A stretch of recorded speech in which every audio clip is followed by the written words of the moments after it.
తిరిగి ఎలా పడిపోతుందో అలా నేను బోర్లాగా పడిపోయాను.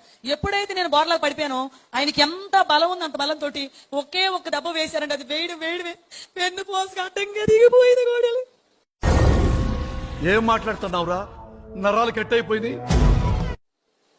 నిజంగా మన దేవుడు గొప్పవాడు కనుక నన్ను బ్రతికించాడు, కానీ లేకపోతే పెన్ను పోస్తారండి ముక్కలైపోవాల్సింది. ఆ బాధను భరించలేక మళ్ళీ అరుస్తూనే వెల్లికిలా తిరిగిపోయాను. ఎప్పుడైతే వెల్లికిలా తిరిగానో ఛాతి దగ్గర నుంచి మోకాళ్ళ వరకు ఎక్కడ అవకాశం ఉంటే అక్కడ అదే గొడ్డలు పెట్టి నరిగేస్తున్నారు.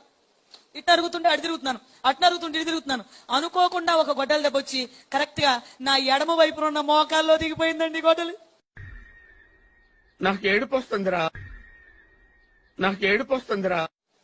ఎప్పుడైతే గొడ్డలు మోకాల్లో దిగింది ఇంకా భరించలేక అరుస్తూనే కుడివైపు తిరిగిపోయిన వెంటనే ఇంకొక బలమైన దెబ్బ పడింది. అది పడ్డం ఈ కుడివైపు ఉన్న డొక్కలో నుంచి లోపల ఉన్న ఊపిరితిత్తుల వరకు వెళ్ళిపోయింది.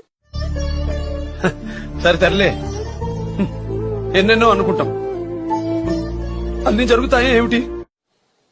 ఎలా వెళ్ళిందో కానీ తిరిగి లాగుతుంటే గొడ్డలు రావట్లేదు, బట్టలు పట్టేసి.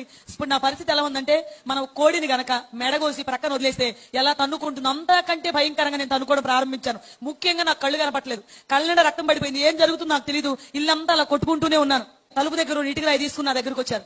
నా దగ్గరకు వచ్చి నా దగ్గర కూర్చుని ఆ ఇటుక రాయి పెట్టి నా గుండెల మీద